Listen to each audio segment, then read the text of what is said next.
Thank you very much. As I was preparing for the panel and discussion, I was reflecting a little bit about some of the experience I've had with outsourcing arrangements. And as in many arrangements and contractual arrangements with business partners, there's the good, and sometimes there's the bad, and sometimes there's the real ugly. And so what does good look like? What does a good arrangement look like? So in one instance, I think it was a partner with a certain BlackRock in its name. Sorry, Wayne, you don't have to answer any questions on this one. It was an interesting arrangement. You could walk into a room, the client, in this case the outsourcer, and the service provider worked together. It seemed seamless. I remember reflecting back on it and telling my boss at the time, you know, I couldn't tell who the provider was and who the client was. They were so seamlessly working together.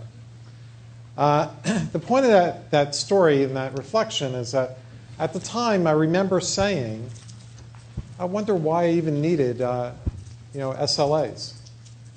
What did I need that for? They seemed to work so well together. It seemed like the team had the business goals for both parties perfectly aligned, and they were seamlessly working together. I think an earlier panelist said that, you know, geez, do I really even need it? So my first question to the panel is, was the old Joe naive? He had more hair back then, but was he just simply naive when he asked himself that question? Did I even need SLAs?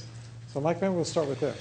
Well, you absolutely do. I think the challenge here is that what form do they take? And really we're looking at performance, not penalties.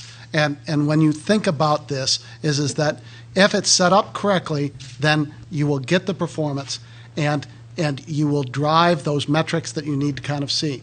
And the challenge is that lots of times when people establish these, they're looking at it as a penalty structure. And I go, we had a mortgage lender division in Europe that was looking at it, and they had had such troubles with the previous vendor that the intent that they had put into it was they wanted 100% of fees at risk, and they wanted to have something that was completely out of line. So I go, the key is that this is all about delivering the services that you contracted for. Good.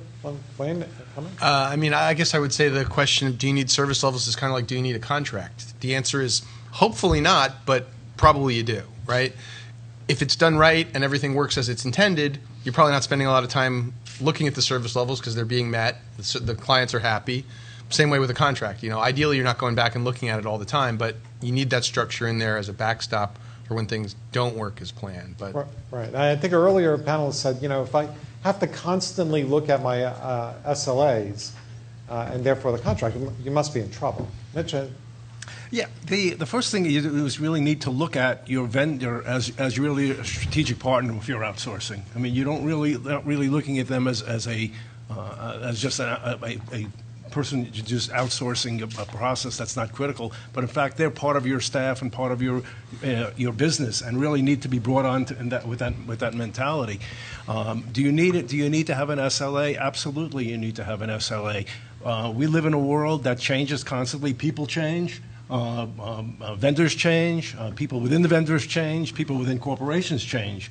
And so there needs to be a common definition, a common functionality that everybody understands what's being measured, how often it's being measured, when it's being measured, and have a common ground.